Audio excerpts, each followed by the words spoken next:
अस्सलाम वालेकुम दोस्तों, साथियों।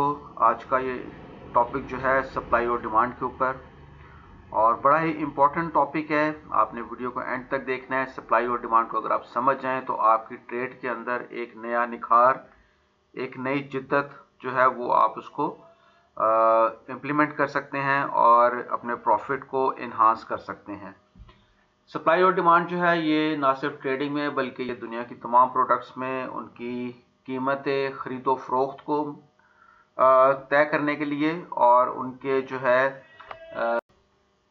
कीमतों का तयन करने के लिए, और उनकी कीमत जो है वो किस तरह से प्रोसेस होगी, किस तरह से उनमें उतार चढ़ाव जो है वो देखा जाएगा, उस सब को बताया जाएगा।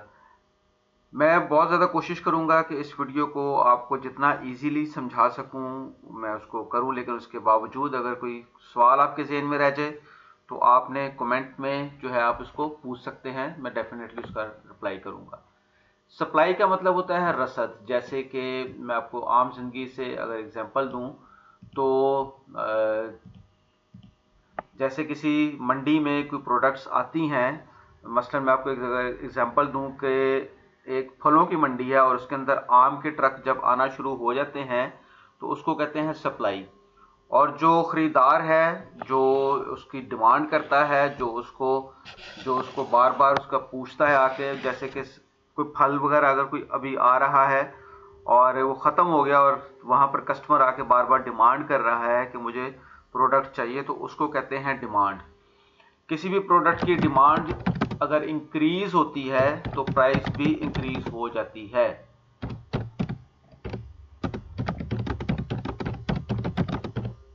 इसको आम जिंदगी की मिसाल से हम समझेंगे और इसको समझने की कोशिश करेंगे कि कैसे इसका असर जो है वो होता है। इसी तरह से किसी भी चीज़ की सप्लाई अगर ज़्यादा होती है तो प्राइस कम हो जाती है।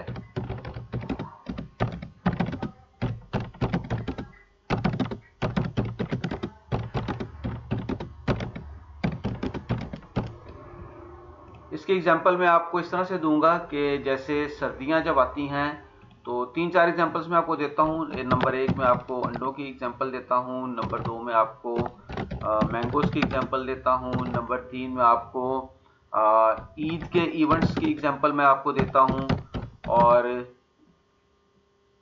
नंबर 4 में आपको टमाटोज़ की एग्जांपल जो है वो देता हूं। इसको समझने की कोशिश करें, आपको पता चल जाएगा कि सप्लाई और डिमांड कैसे काम करती है। मसलन फ़र्ज़ करें कि जब जैसे ही सर्दियाँ आती हैं तो हम सब लोग जानते हैं कि अंडों की प्राइस में एकदम से इजाफा हो जाता है। क्यों? क्योंकि डिमांड इंक्रीज़ होती है। डिमांड जैसे ही अंडों की इंक्रीज़ होती है तो प्राइस एकदम से इंक्रीज़ हो जाती है। इसी तरह से अगर हम एक सीजनल फ्रूट की बात करें, आम की बात करें, तो आप सब लोग जानते हैं कि शुरू में कोई भी जब सीजनल फ्रूट आता है तो उसकी प्राइस ज़्यादा होती है। क्यों? क्योंकि सप्लाई कम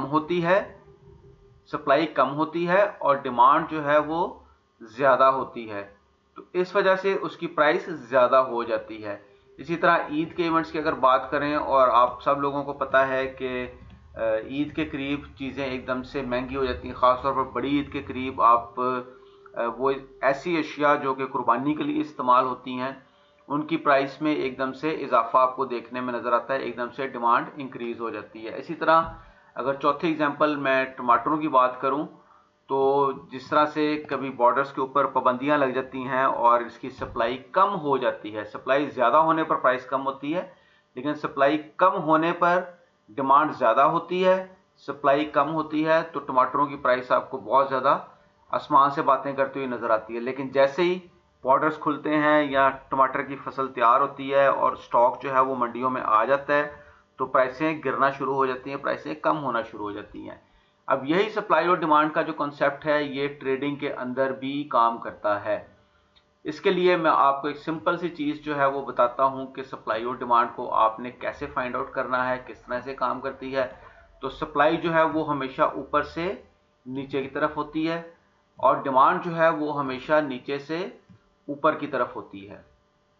इस चीज़ को आपने याद रखना है, इस चीज़ को आपने जहन में रखना है। ये दो चीज़ें हैं, दो इसके जो ताल्लुक हैं, दो जो पहलू हैं वो आपने जहन में रखना है। कि चार्ट के ऊपर जब भी प्राइस ऊपर की तरफ जाती है तो इसका मतलब है डिमांड इंक्रीज हो रही है, और जब भी प्राइस नीचे की तरफ आती है तो इसका मतलब है कि सप्लाई इंक्रीज हो रही है। सप्लाई हमेशा ऊपर पड़ी होती है, सप्लाई हमेशा ऊपर होती है और डिमांड हमेशा नीचे होती है। अब यहां तक तो उम्मीद है कि आपको समझ आ चुकी होगी, लेकिन सप्लाई और डिमांड को चार्ट पर कैसे फाइंड करना है और इसको ट्रेड कैसे करना होता है, इसको समझने की कोशिश करते हैं और इसको देखते हैं कि ये कैसे काम करती है। जी, तो ये हमारा गोल्ड का 15 मिनट का चार्ट है, और सप्लाई और डिमांड जो है वो दो तरह की होती है, मेजर और माइनर। मेजर सप्लाईज जो है वो आपको बड़े टाइम फ्रेम्स पे नज़र आती हैं, और माइनर जो सप्लाई और डिमांड है वो आपको छोटे टाइम फ्रेम्स के ऊपर नज़र आती हैं। इसको फाइंड आउट कैसे करते हैं, इसको समझने की कोशिश करते हैं। तो कोई भी ऐसा पॉइंट जहां से प्राइस ने एक शार्प मूव किया हो, वो आपका डिमांड या सप्लाई का एक पॉइंट बन जाता है। मसलन एग्जांपल के तौर पे अगर ये वाला पॉइंट आप देखें, यहाँ पर जो 15 मिनट का टाइम फ्रेम चार्ट है, तो ये आप इसको मार्क कर लें, ये आपकी एक सप्लाई बन जाएगी। जैसा कि मैंने आपको पहले भी बताया कि सप्लाई जो है वो नीचे की तरफ काम करती है, तो ये आपका एक ये सप्लाई जोन बन जाएगा। ये जो कैंडल है, आप इसको पूरी जो पिछली कैंडल है इसको आप पूरा मार्क कर सकते हैं। तो ये आपका बन गया एक सप्लाई जोन। ठीक है, पहले तो आपने इस चीज को समझना है कि इसको आइडेंटिफाई कैसे करना है, और अगर इससे पहले भी प्राइस ने ऐसे ही किसी पॉइंट से उसको बार बार रिजेक्शन ली है या ड्रॉप किया है, तो आपका वो एक स्ट्रॉन्ग सप्लाई जोन बन जाता है। जैसे कि देखिए यहाँ पर भी आपको नजर आ रहा होगा, और इससे पहले अगर हम इसको सर्च करने की कोशिश करें, चले हम ज्यादा बैक पे नहीं जाते, अभी आप इसको सिर्फ यहां तक समझिए कि यहां पर इससे पहले भी मार्केट ने यहां से प्राइस को एक शार्प जो मूवमेंट है वो देखने में नजर आई है। सो हम इसको मार्क कर लेंगे बिल्कुल एंड तक। सो ये आपका एक सप्लाई जोन जो है ये बन जाएगा इस तरह से। ये आपका एक सप्लाई जोन बन गया, यहां से प्राइस ने बार बार ड्रॉप लिया है, बार बार प्राइस गिरी है, सो ये एक सप्लाई जोन बन गया। इसी तरह से डिमांड जोन ऐसा जोन होता है जहां से प्राइस बार बार अप जा रही होती है, बार बार आपको उसमें इंक्रीज नजर आता है। सो यहाँ पर अगर आप मार्क करें तो आप ये देख सकते हैं कि ये आपको वाजिया तौर पे एक पूरा डिमांड जोन जो है ये नजर आ रहा होता है। सो आपने इसको पूरा मार्क कर लेना है, पूरी विक से लेके बॉडी तक जितना एरिया ये कवर हो सकता है, मैक्सिमम टचिंग पॉइंट आपने मार्क कर लेने हैं। सो ये एक बन गया एक प्राइस और एक सप्लाई और डिमांड का जोन। ये तो हो गया माइनर। अब हम चलते हैं कि मेजर जो डिमांड और सप्लाईज होती हैं वो कैसे मिलती हैं। तो हम 4 आवर के टाइम फ्रेम चार्ट के ऊपर चलते हैं और यहाँ पर देखने की कोशिश करते हैं। सो यहाँ पर आप लोग देखें कि कुछ जोन आपको नजर आएंगे, कुछ एरियाज नजर आएंगे जहां से मार्केट ने बड़ी तेजी से ड्रॉप दिया या बड़ी तेजी के साथ उसको वहां से ऊपर भी गई है। सो ये एक मेजर आप देखें कि यहाँ पर प्राइस ने 2 दफा ड्रॉप दिया है। सो आप विक से लेके बॉडी तक इसको पूरा मार्क कर लेंगे तो आपका ये एक सप्लाई जोन बन जाएगा। अब अगर आप देखें तो इस सप्लाई जोन पे मार्केट जब भी आई है, ये देखें प्राइस ने इसको रिजेक्शन दी है और इस सप्लाई को ब्रेक करके ऊपर जाने की कोशिश की, लेकिन प्राइस सस्टेन नहीं कर पाई और दोबारा से अपने जोन के अंदर आपको आती हुई नजर आ सकती है। इसी तरह से ये मेजर आपने एक सप्लाई मार्क कर ली। इसी तरह से ये आप देखें स्ट्रक्चर के अंदर आपको ये एक सप्लाई जोन जो है वो नजर आएगा। प्राइस जब भी यहां पर आती है तो प्राइस जब भी इस पॉइंट पर आ रही है तो प्राइस एक शार्प ड्रॉप जो है वो देखने में आपको नजर आता है। सो ये एक सप्लाई जोन आपका ये भी बन गया। इसी सप्लाई जोन को देखें, मार्केट ने जब रीटेस्ट किया तो यहां से आपको एक पंप भी देखने में नजर आया। ये कैसे होता है इसको हम आगे जाके समझते हैं, लेकिन अभी आप पहले सिर्फ ये समझें कि सप्लाई और डिमांड जोन्स को आइडेंटिफाई कैसे किया जा सकता है। आप मेजर टाइम फ्रेम्स पे सप्लाई जोन और डिमांड जोन जो है वो निकाल सकते हैं और उसके बाद उनको इंप्लीमेंट कर सकते हैं छोटे टाइम फ्रेम्स के ऊपर। यह आपका मेजर एक जो है डिमांड जोन बन चुका है। अब होता क्या है कि अच्छा, इसके अलावा कोई भी ऐसे स्ट्रक्चर के अंदर छोटे छोटे पॉइंट्स जहां से मार्केट रिजेक्शंस ले, ये वाला जैसे पॉइंट है, यहाँ से मार्केट ने ये रिजेक्शन ली है, तो ये भी एक सप्लाई जोन है, यहाँ से भी प्राइस गिरी है। जहाँ से भी प्राइस गिरी है आपने उनको ज़हन में रखना है, और अगर वो पॉइंट्स एक से ज़्यादा दफ़ा टच होते हैं तो आपने उनको मार्क कर लेना है। जैसे ये वाला एक जोन है, आप इसको भी देख सकते हैं कि ये भी एक जोन जो है पूरा क्रिएट हुआ है, और आगे आप देखें कि जब मार्केट इसके पास आती है तो आपको रिएक्शन देखने में नज़र आता है। सो ये है बेसिक साइंस सप्लाई और डिमांड की। अब इसको ट्रेड कैसे करना है, तो इसको ट्रेड करने का आसान तरीका ये है, मैं आपको बता दूं, जो बहुत सारे लोग गलती करते हैं, अब चूंकि आइडेंटिफाई नहीं होती चीज़ें इस वजह से गलती कर देते हैं। अब मैं आपको एग्जांपल के तौर पे अगर बताऊं तो यहाँ पर आप देख सकते हैं कि ये वाला जैसे जोन है, यहाँ पर सप्लाई एक हुई, ठीक है, क्रिएट हुई, और मार्केट ने यहाँ से रिजेक्शन करके एक ड्रॉप लिया, ठीक है। अब क्या होगा, जब मार्केट दोबारा ऊपर जाना शुरू करेगी तो यहाँ पर बड़ी बड़ी कैंडल्स देख के लोग बाय कर लेते हैं, जबकि ये एक सप्लाई जोन होता है। तो इसमें एक फार्मूला जो है वो आपने याद रखना है, never buy at supply zone. इसकी आपको प्रैक्टिस करनी पड़ेगी बहुत ज़्यादा, ठीक है। और never sell at demand zone. मतलब मैं आपको इसका समझा देता हूं। मतलब इसका ये है कि जैसे ये सप्लाई है, ये सप्लाई है, तो यहां पर आपने बाय नहीं करना, आपने वेट करना है कि ये सप्लाई जोन ब्रेक हो, ठीक है। ये सप्लाई जोन मार्केट ब्रेक करे अच्छी मोमेंटम कैंडल के साथ। यहीं पर मैं आपको ये भी बता देता हूं कि मोमेंटम कैंडल क्या होती है। मोमेंटम कैंडल एक ऐसी कैंडल होती है जिसका